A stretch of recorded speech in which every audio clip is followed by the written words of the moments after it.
రాబట్టేటువంటి 2024 ఎన్నికల్లో ఎర్రగొండపాలెం నియోజకవర్గంలో తెలుగుదేశం పార్టీ పూర్తిగా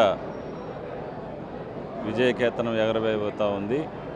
ప్రధానంగా ఎర్రగొండపాలెం నియోజకవర్గంలో ఉన్నటువంటి ప్రధాన సమస్యలు వెలుగొండ ప్రాజెక్టుని పూర్తి చేయటం, అదేవిధంగా మార్కాపురం కేంద్రంగా జిల్లాని ప్రకటింపజేయటం, అక్కడ ఉన్నటువంటి బడుగు బలహీన వర్గాలు దళితులు ఎక్కువగా వలసపోతూ ఉంటారు, వలసలు నివారించటం, నిరుద్యోగ సమస్యను తీర్చటం, ఏదైతే నల్లమల్ల అటవీ ప్రాంతంలో ఉన్నటువంటి చెంచులు లంబాడి తండాలన్నీ కూడా అభివృద్ధి చేయటం, వారికి సంక్షేమాన్ని అందించడం ప్రధాన లక్ష్యంగా మేము ఎన్నికల్లోకి ముందుకు పోతా ఉన్న ప్రజల్లో కూడా ఈరోజు వైసీపీ ప్రభుత్వం అధికారంలోకి వచ్చినాక అక్కడ ఉన్నటువంటి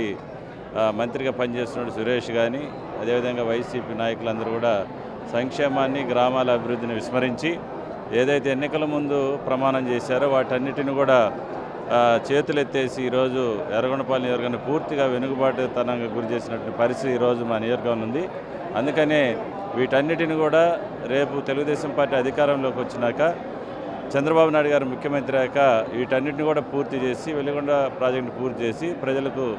మరి త్రాగునీరు, రైతులకు సాగునీరు ఇచ్చి ఆ ప్రాంతాన్ని సస్యశ్యామలం చేస్తామని చెప్పడం జరిగింది. అదేవిధంగా మార్కాపురం జిల్లాను కూడా ముఖ్యమంత్రి అయిన మరి అతి కొద్ది రోజుల్లోనే జిల్లాగా ప్రకటింపజేస్తామని తెలియజేయటం నిన్న మరి కనీరి సభలో కూడా ఆయన చెప్పడం జరిగింది. వీటన్నిటిని కూడా మేము ముందు పెట్టుకొని ప్రజల్లోకి వెళ్ళి తెలుగుదేశం పార్టీ జెండాను ఎగరేస్తామని చెప్పి తెలియజేస్తాం.